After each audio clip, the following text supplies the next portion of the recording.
Praise Lord brothers and sisters. ఈరోజు వాక్యం దేవుడు మాట్లాడుతున్న మాట ఏంటిదంటే ఎఫెసీయుల పత్రిక 3వ అధ్యాయం 20వ వచనంలో దేవుడు మాట్లాడుతున్న మాట ఏంటంటే, అడుగు వాటికంటే ఊహించిన వాటికంటే దేవుడు అధికంగా చేస్తా అంటున్నాడు. ఇక్కడ దేవుడు అడుగు వాటికంటే ఏంటి అర్థము? ఊహించిన వాటికంటే ఏంటి? అత్యధికంగా ఎలా చేస్తారని మనం అనుకుంటాం. దేవుడు బైబిల్లో కూడా దేవుడు చాలామంది ఇక్కడ దేవుడు 1వ సమయంలో 2వ అధ్యాయంలో దేవుడు హన్నాతో దేవుడు మాట్లాడుతున్నాడు. ఆమె ఏం జరిగింది? అడిగింది దేవుణ్ణి, దేవుడా నాకు ఒక కుమారుని అనుగ్రహించి దేవుడా, ఆ కుమారుని ఏం చేస్తా, నీ మందిరానికి ఒప్పచెప్తా అని చెప్పింది. బట్ అక్కడ దేవుడు ఏం చేశాడు? నిజంగా అతనికి హన్నాకి కుమారుని అనుగ్రహించాడు. ఆ స్త్రీకి కుమారుని అనుగ్రహించి ఆ కుమారుని ఏం చేసింది? దేవుడికి నిజంగా ఒప్పచెప్పేసింది. కానీ ఒప్పచెప్పిన తర్వాత అక్కడ ఏం జరిగింది? దేవుడు తిరిగి మళ్ళీ తనకి అనుగ్రహించాడు. ఒకటిస్తే దేవుడు దగ్గర ముగ్గురినిచ్చాడంట. దేవుడు మాట్లాడుతున్నమాట.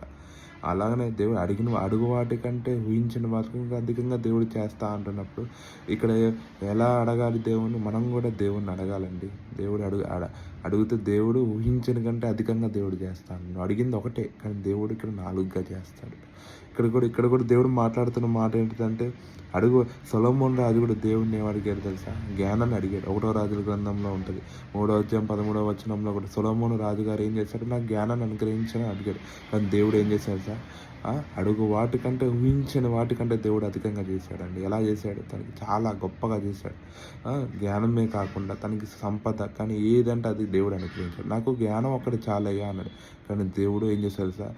ఒక సీఎం కాదండి, ఒక ప్రైమ్ మినిస్టర్ స్థాయిలో దేవుడు కూర్చోబెట్టాడు. తను అడిగింది ఒక సీఎం పొజిషన్ కూడా కాదు. తను అడిగింది జ్ఞానం, ఎలా పరిపాలించాలో ఒక జ్ఞానం అడిగాడంట దేవుని. కానీ దేవుడు అలా కాదు. మనం ఊహించని వాటికంటే దేవుడు అధికంగా చేస్తాడు. మన కుటుంబంలో కూడా మన పిల్లల చదువుల కంటే వాళ్ళు అడగాలి. ఎలా మన పిల్లలు చదువుతున్నారు కాబట్టి ఇంకా జ్ఞానం అనుగ్రహాలు, కానీ మన పిల్లలు ఊహించిన వాటికంటే దేవుడు అధికంగా దేవుడు చేస్తున్నాడు. కానీ మనం కూడా దేవుణ్ణి నిత్యం అడుగుతూ ఉండాలి. అడుగుతుంటే దేవుడు ఊహించిన వాటికంటే దేవుడు అధికంగా చేస్తాడు. దేవుడు ఇచ్చిన మాటలు దేవుడు దీవించిన గాక. ఆమేన్.